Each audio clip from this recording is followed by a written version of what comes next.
강해 설교입니다. 요한복음 1장 40절에서 42절까지.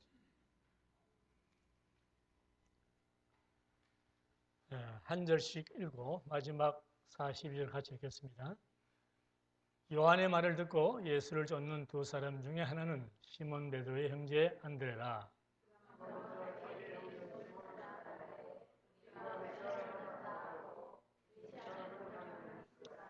다 같이 데리고 예수께로 오니 예수께서 보시고 가르사대 내가 요한의 아들 시몬이니 장차 게바라 하리라 하시니라.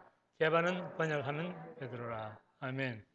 사랑의 아버지 하나님, 이 시간은 주님께서 우리 예배를 받으시고 우리 가운데 성령으로 임재하셔서 주의 말씀을 받는 시간입니다. 아버지 하나님, 말씀 속에 나타나신 하나님이 우리 가운데서 무슨 일을 하실는지 우리의 기대감을 갖고 말씀에 경청하게 하시고 말씀 받는 모든 하나님의 자녀들 그 심령 가운데 오늘도 하나님께서 일하시는 표적이 나타나게 하시고 하나님을 만나게 하시고 하나님의 음성을 듣게 하시고 삶이 변화되게 하시고 하나님 영광을 믿음으로 바라보는 믿음의 권속들 다 될 수 있도록 은혜 내려 주옵소서. 예수님 이름으로 기도합니다. 아멘. 아멘. 앞뒤로 손잡으시고 우리 인사하십시다. 사랑하는 성도님, 우리에게 참 좋은 일이 일어나고 있습니다. 아멘. 할렐루야. 감사합니다. 지난주일, 우리 지난주일은 추수감사주일이었죠. 그 전 주일날까지 우리 요한복음 공부를 했는데 그때 우리가 무슨 공부했는지 기억나십니까? 예수님께서 와보라 그러니까 세례 요한의 두 제자가 따라갔죠. 그때가 몇 시였다고요? 오전 10시였다. 광명한 태양이 떠오르는 때였다. 주님을 만나는 자는 태양이 떠오른다. 그랬습니다. 자, 그런데 그 두 제자 중에 한 사람 이름이 오늘 나왔어요. 뭐라고요? 누구죠? 안드레. 안드레는 누군가요? 누구의 형제인가요? 베드로의 형제. 예수님을 만난 후에 안드레는 제일 먼저 찾아간 사람이 자기 형제 베드로입니다. 베드로를 찾아가서 자기가 만난 예수님을 전했습니다. 자, 여러분, 우리가 일반적으로 전도 그러면은 내 혈연의 관계에 있는 사람, 부자 관계, 형제 관계, 또 부모, 이런 혈연 관계에 있는 사람을 전도하는 것이 쉽지가 않습니다. 그렇죠? 여러분 다 해보셔서 아시겠지만은, 그런데 안드레는 제일 먼저 찾아간 사람이 자기 형제예요.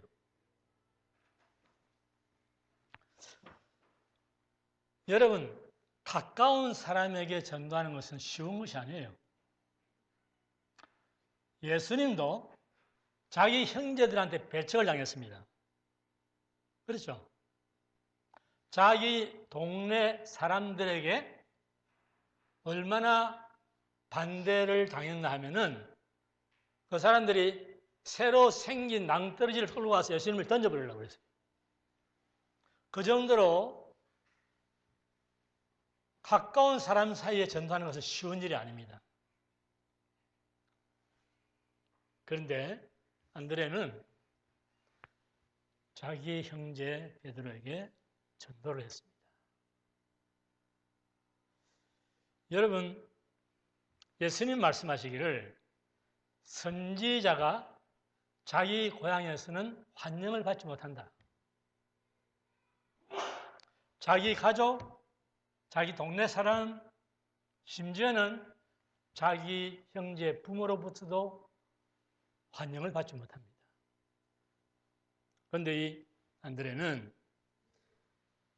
자기 형제 베드로를 예수님께 데려왔습니다. 여러분, 안드레가 전도한 걸 잘 보세요. 안드레는 우리가 누구를 만났다? 메시아를 만났다. 메시아는 누구예요? 예수 그리스도. 네. 그런데 메시아를 만났다 하고 말만 한 것이 아니고 42절 첫 번째 뭐라고 되어 있어요? 데리고 예수님께로 왔다는 거예요. 오늘 우리 본문을 통해 가지고 하나님께서 우리에게 전도와 더불어서 영혼에 관해서 하시는 말씀을 귀담아 드려야 됩니다. 안드레가 전한 사람은 성경의 기록에 보면은 딱 한 사람, 누구? 자기 형제 베드로밖에 없어요. 베드로는 자기 형제 안드레에 의해서 예수께 소개받아 가지고 예수님을 향해서 예수님을 위해서 그가 자기의 전 존재를 바치는데 오순절날 성령 세례를 받고서는 예루살렘 거리를 뛰쳐나가 가지고 복음을 전하는데 하루아침에 몇 명이 구원받았다? 3,000명이 예수께로 돌아가요. 안드레는 예수님께 데려온 영혼이 딱 한 사람밖에 없어요. 누구예요? 베드로밖에 없어요. 그런데 그 베드로를 통해서 하나님께서 하시는 역사를 보시라는 말이에요. 여러분 그렇다면은 오늘 우리가 주 예수를 위해서 살아가는 여러분과 제가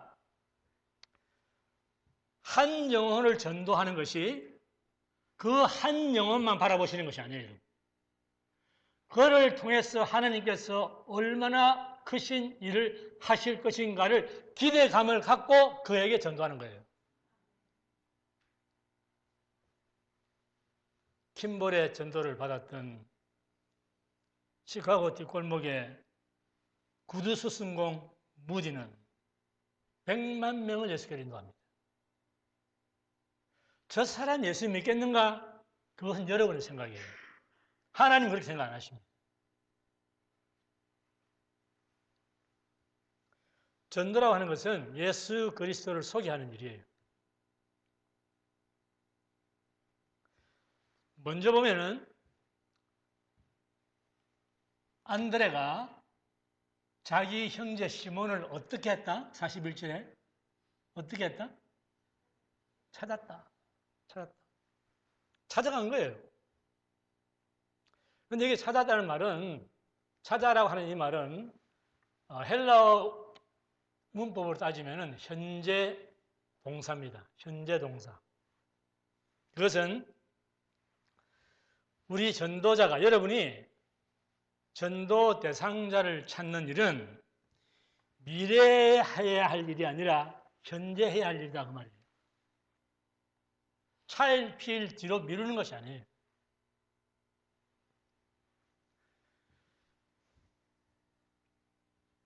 여러분 우리가 줍을 보셔서 아시겠지만은 내년 2월 말까지 한 가족이 한 가정을 인도하는 그 운동을 전개하고 있습니다. 제가 이 광고를 처음 낼 때 여러분 뭐라고 제가 말씀드렸냐면은 기억나시는 분 있는지 모르겠습니다만은 제가 여러분과 함께 시온성교회를 섬기는 동안에 여러분 전도해서 한 가정 데려오세요 하는 것은 내 사역 평생에 한 번밖에 없다. 이분밖에 없다. 여러분도 시온성교회를 섬기시는 동안에 제가 여러분 나가서 전도해 오세요 하는 말을 안 합니다. 딱 한 분이에요. 이분이 여러분 평생에 단 한 번의 기회라고 그랬어요. 그렇다면은 여러분 그 한 번의 요청, 그 부탁을 여러분 안 들으시겠습니까? 아니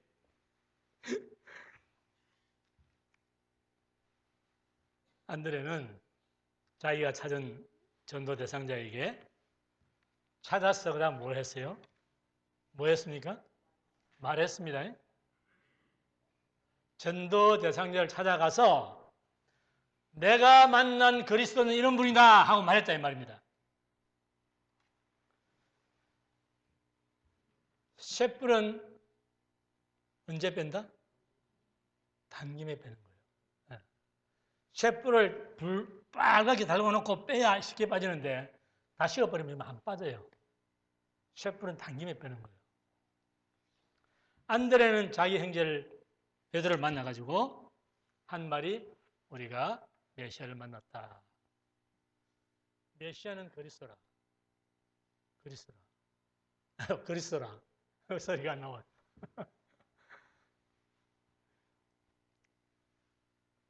전도라고 하는 것은 여러분 어려운 것이 아닙니다. 전도는 쉬운데 여러분이 용기가 없어서 못하는 거예요. 혹시나 내 전도를 듣고 그 사람이 나를 비난하거나 욕하면 어떡할까? 그런 것이 여러분 선입견적으로 있습니다. 간단한 것은 전도라고 하는 것은 그 사람이 듣든 안 듣든 여러분이 만난 예수 그리스도를 전하기만 하면 되는 거예요. 여러분이 예수 그리스도를 만나기 전과 후의 삶이 어떻게 변화되었다. 그것을 말하는 거예요. 그게 간증입니다, 여러분. 예수님은 어떤 분이고 내가 만난 그분은 나를 어떻게 변화시켰고 그리고 왜 사람은 그리스도를 만나야 되는가? 그걸 말하는 거예요. 그게 전도예요. 우리가 내년 3월 1일 이후가 되면은 이제 우리가 한번 전도 집회를 나갈 겁니다. 그 전까지는 우리가 지금 1년, 2년 동안 조용한 거예요. 우리는 단 한 사람도 나가서 전도하라는 말 안 했어요. 우리는 조용합니다. 그러나 3월 1일 이후가 되면 여러분에게는 전도를 해서 영혼을 예수께로 모시고 올 수 있는 능력이 여러분 가운데 생기는 거예요. 그것을 위해서 우리가 준비하고 있는 거예요. 42절을 보십시다. 42절. 데리고 예수께로 오니 다 같이 시작. 예수께서 보시고 가라사대 내가 요한의 아들 시몬이니 장차 게바라 하리라 하시니라. 게바는 번역하면 베드로라.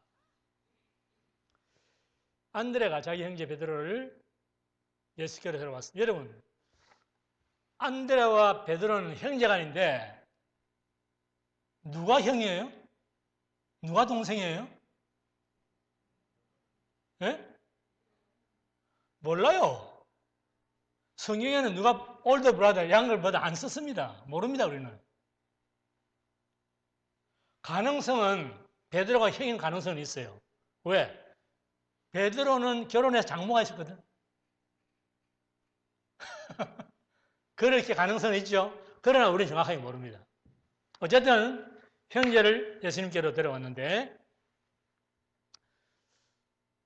안드레가 전도한 전도는 여러분 말로만 전도한 것이 아니고 그가 직접 행동으로 그 전도 대상자를 찾아가서 데리고 예수께로 오는 것이에요.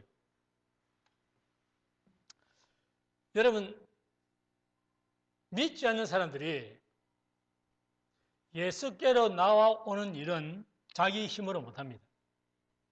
여러분 어둠의 세력이 얼마나 강력하게 잡고 있는지 아무리 해도 따라오질 않아요.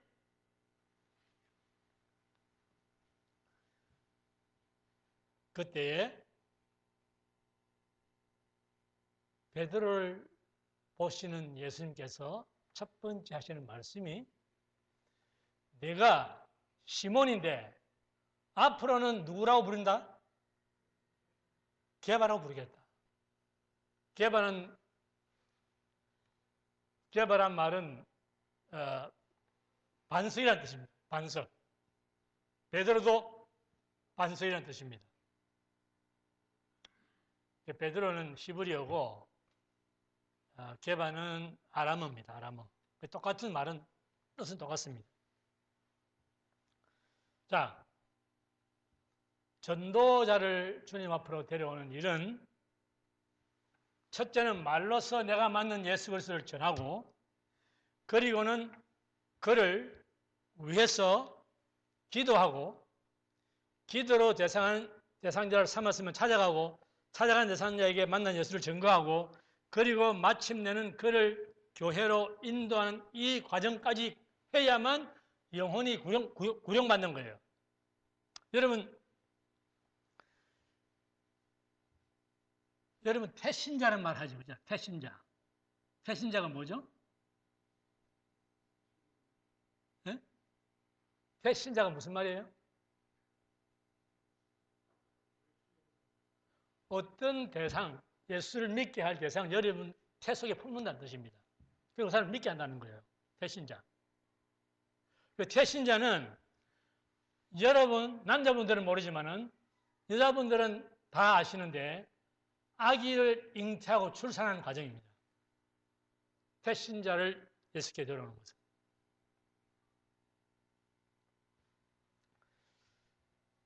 우리가 전하는 그리스도는 공허한 말로만 끝나는 무기력한 그러한 그리스도가 아니에요. 우리가 섬기는 그리스도는 우리로 하여금 죄로부터 자유함을 받게 하시고 질병과 역경으로부터 자유함을 주시고 그리고 우리의 마음의 상처를 싸매시는 그러한 능력의 그리스도입니다. 여러분 고린도전서 한번 보실까요? 고린도전서 1장 24절 시작. 오직 부르심을 입은 자들에게는 유대인이나 헬라인이나 그리스도는 하나님의 능력이요 하나님의 지혜니라. 그리스도는 하나님의 뭐예요? 하나님의 능력과 지혜라. 여러분 우리가 지금까지 예수 그리스도를 믿고 예수 그리스도란 말을 말하고 있는데 그 예수 그리스도는 여러분 이론에서 끝나는 형이상학적인 분이 아니에요. 그분은 실제적인 능력이에요. 어떤 능력? 하나님의 능력이에요.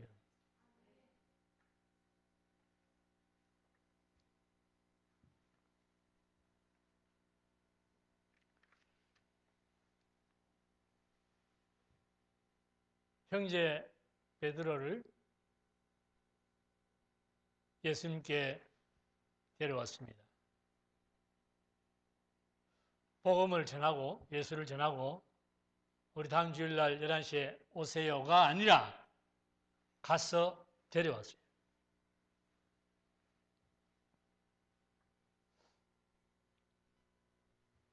자, 그런데 이제 42절에 안드레가 데려온 그 베드로를 보신 예수님께서 하시는 말씀이 내가 요한의 아들 시몬이니 장차 개바라 하리라.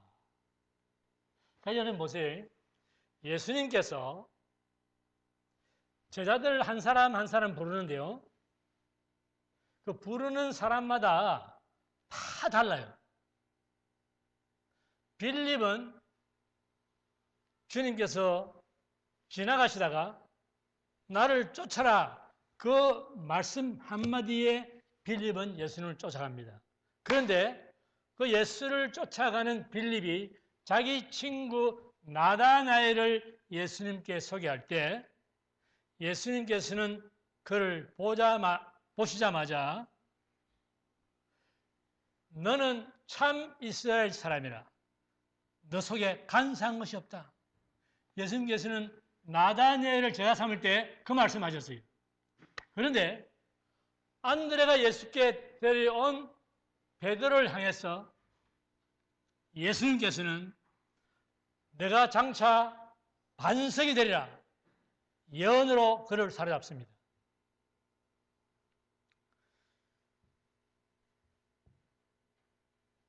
자, 여러분 여기서 여러분 생각을 좀 해보셔야 됩니다. 만일 여러분이 안드레 같으면은 그때 어떤 생각을 하실 것 같습니까? 섭섭하지, 그렇지? 아, 예수님, 나는 먼저 예수님 믿었고, 예수님 제자 됐는데, 아, 내 형제 데리고 오니까 그렇게 예언하시고, 나는 뭡니까? 섭섭한 생각이 들 거예요. 그 인간은 다 마찬가지입니다. 그런데 여러분, 잘 들으세요. 나중된 자가 먼저 되고, 먼저 된 자가 나중되는 것은 주님께서 편애하시기 때문에 그런 게 아니에요. 주님께서 나중된 자로 먼저 되게 하시는 것은 그 사람이 주님을 위해서 어떠한 사람이 될 것인가를 주님께서 보시기 때문에 그런 거예요. 여러분 성경에 보면은 안드레, 빌립 그들의 신앙생활은 어떤 신앙생활이었나 하면은 모든 사물과 이치를 머리로 계산하는 사람들이었어요. 영적인 원리에 따라 사는 사람이 아니라 말이에요. 보세요, 여러분. 요한복음 6장에 보면은 벳세다 들판에서 남자만 5,000명, 여자하고 아이들까지 하면 약 10,000명이 넘는 그 무리가 모여서 3일 동안 배를 굶고 있을 때, 굶고 있을 때 예수님께서 이렇게 말씀하십니다. 저들이 우리와 함께 있은 지 사흘이매 우리가 어디 가서 떡을 사서 이들을 먹일꼬? 그때에 빌립이 즉각 대답을 합니다. 주님, 우리에게 떡 200데나리온이 있어도 부족하겠습니다. 계산이 빨리 돌아가잖아요. 여러분 그 무리를 보고 200데나리온 어떻게 계산해야 됩니까? 선풍기 전에 빨리 돌아가는 거예요, 이게. 200데나리온은 얼마냐? 요즘 말로 하면 2만 불입니다. 2만 불어치 음식을 사와도 못 먹는다, 이게. 다 못 먹는다. 부족하다는 거예요. 그 말을 듣고 있던 안드레가 탁 하는 말이, 주님, 여기 이 아이가 보리떡 5, 생선 몇 마리? 2마리를 가지고 있습니다. 그런데 이것이 이 많은 사람에게 무엇 소용이 되겠습니까? 소용이 있겠습니까, 이게? 그러는 거예요. 안드레도 머리가 빨리 돌아가죠, 여러분? 근데 여러분, 베드로를 보세요. 왜 주님께서 베드로를 보자마자 내가 시몬이지만 앞으로 개발아 부르겠다 말씀하시냐 하면은 베드로가 주님을 위해서 사는 그의 삶의 모습, 그의 신앙 모습은 빌립이나 안드레처럼 계산하는 머리가 아니에요. 어쩌면 천방지축같이 보입니다. 천방지축이에요. 그렇지만은 그는 주님을 위해서라면은 자기의 목숨까지도 버릴 수 있는 그러한 믿음의 사람이었습니다. 언제 그랬죠? 언제요? 여러분, 갈릴리 바다에 폭풍이 일어나서 그 물 위로 걷는 건 죽어도 좋다는 얘기입니다, 여러분. 예수님이 오라 그럴 때 그 명령 한마디 듣고 예수님을 전적으로 신뢰하고 따라가잖아요. 물 위에 걷잖아요. 얼마간 걸었는지 모르지만 걸었지 않습니까? 그것은 그 폭풍 속에 빠져 죽어도 나는 주님을 위해서는 죽음도 각오한다. 그 말입니다. 대사장 종 말고의 길을 칼로 잘라버린 것은 여러분 근데 참 금술사예요. 금술사. 베드로는 어떻게 귀만 싹 잘라버렸죠? 어깨가 잘라질 것 같은데 그렇잖아요. 여러분 생각해 보시라고 싹 이렇게 된 거예요. 그런데 그건 대단한 용기입니다. 여러분. 그 당시에는 예수 믿는 사람 잡아가 오해 가둘 때입니다. 사형시킬 때입니다. 그런데 칼을 빼가지고 쳐버리는 거예요. 왜? 내 주님을 감히 손을 대다니. 여러분, 예수님은 베드로가 그분을 위해서 목숨까지도 버릴 수 있는 반석 같은 믿음의 사람이라는 것을 아시기 때문에 그렇게 말씀하시는 거예요. 이 소리가 왜 좀 잘 안 나죠? 잘 나요? 꺼지진 않았는데.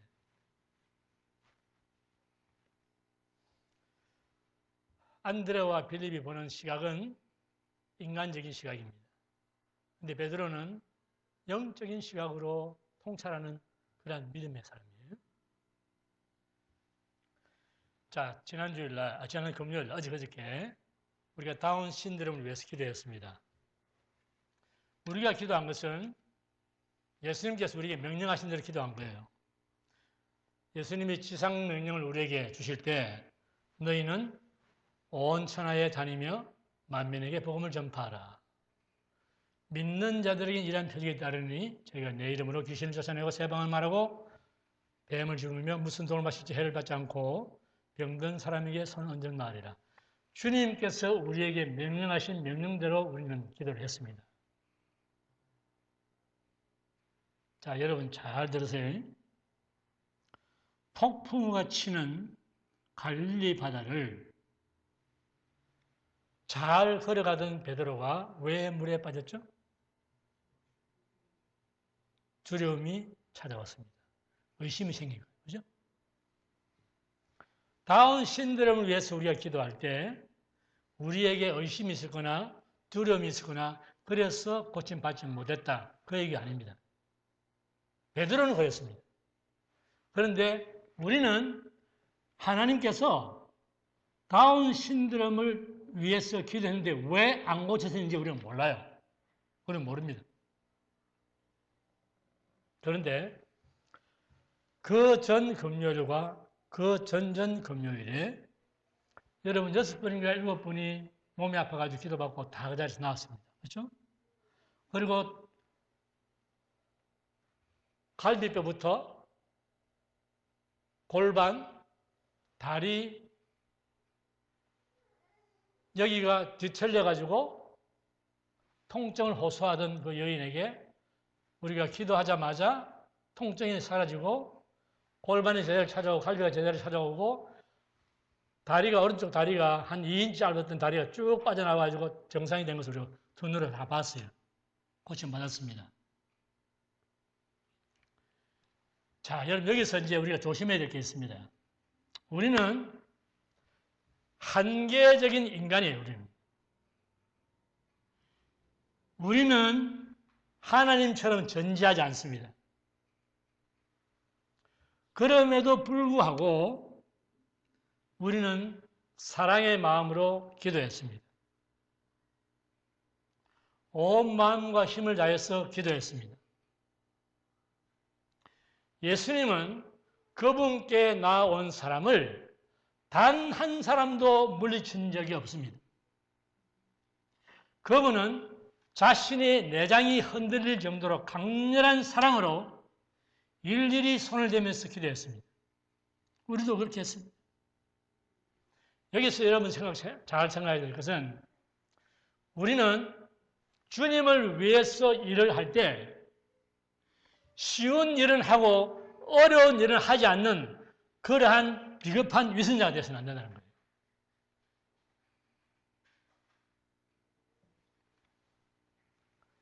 제가 이틀 동안 하나님께 묵상하면서 질문했습니다. 하나님, 왜 광규가 낫지 않았습니까?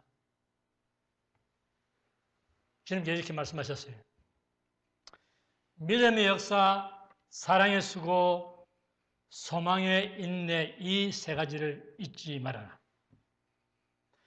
내가 너와 시온성 교회를 위해서 준 세 가지 비전이다.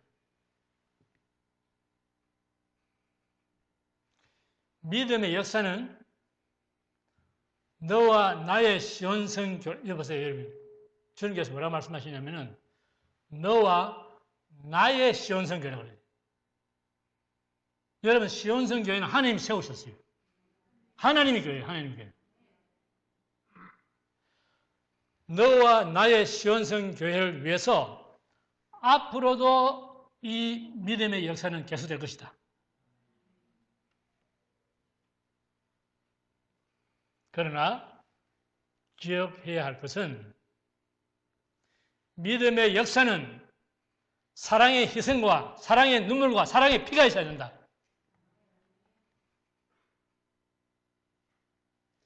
영혼을 뜨거운 가슴으로 품으라.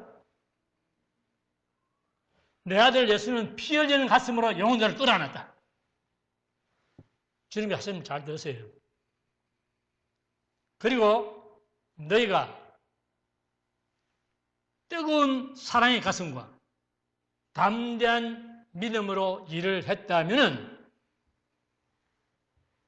나머지는 소망의 인내로 기다려라. 그 나머지는 나의 몫이다.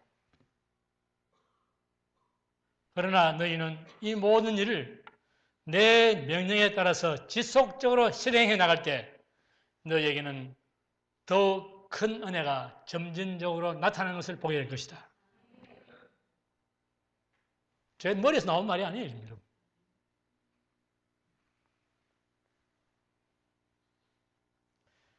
안드레는 오늘 본문에 왜 주님께서 베드로에게만 희망찬 장래를 약속하셨는지 이해하지 못합니다.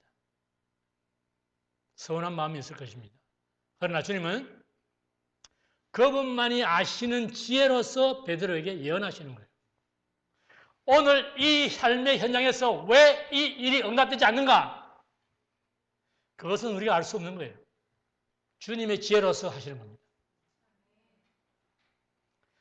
때로는 여러분 우리가 베드로처럼 좌충우돌 하더라도 주님을 사랑함으로 말미암아 주님을 위해서라면 골고다까지 갈 수 있다고 하는 믿음의 순종을 우리가 보일 때가 필요할 때가 있어요.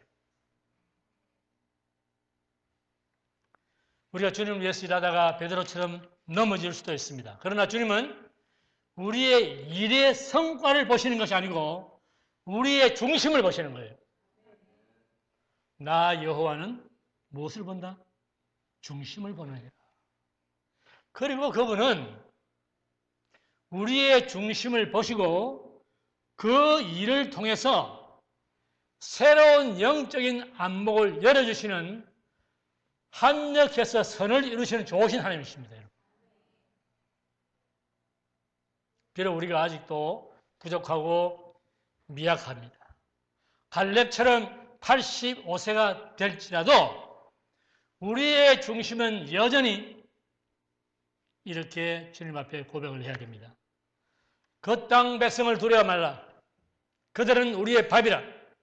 그들의 보호자는 그들에서 떠났고 여호와는 우리와 함께 하시느니라.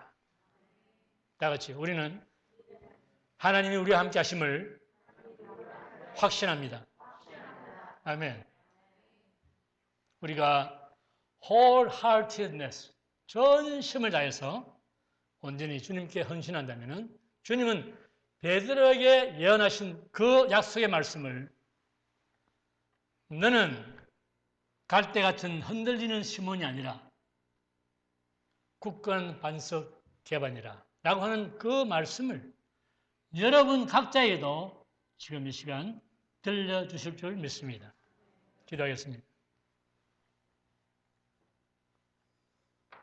사랑의 주님, 이 시간 우리는 요한복음을 통해서 베드로가 형제 안드레에게 소개받아 주제식결에 나와서 주님을 영접하고 그리고 주를 위해서 그 생애를 불태운 그 얘기를 들었습니다. 베드로는 때로는 실수도 하고 넘어지기도 했지만은 그러나 주님을 향한 그의 믿음과 사랑은 그 누구도 따라갈 수 없는 그러한 신앙이었기에 주님께서 그를 개발하고 세우셨습니다. 오늘 이 말씀 받은 사랑하는 주의 자녀들이 그 마음속에 말씀을 듣고서 사랑의 주님, 이 세상 분주하고 너무나 정신없이 돌아가는 세상이지만 그러나 그 가운데서 안드레처럼 주님 앞에 영혼을 전도해서 데려오기를 원합니다. 그 마음에 생각나는 사람 한 사람 떠올리면서 주님 앞에 간절한 마음으로 기도하며 한 영혼이 천하보다 더 귀하다고 하는 주님 말씀이 무엇인지를 그 일생에 한번 만나볼 수 있는 그런 마음의 다짐을 하면서 주의 말씀을 받아사오니 아버지 하나님, 우리 각자에게 성령 하나님 감동하셔서 영혼을 가슴에 품고 그 사랑의 마음으로 그들에게 전도하며 주님을 만나는 그러한 전도자의 삶으로 주님 앞에 살 수 있도록 은혜 내려 주옵소서. 주 예수님 이름으로 기도합니다. 아멘.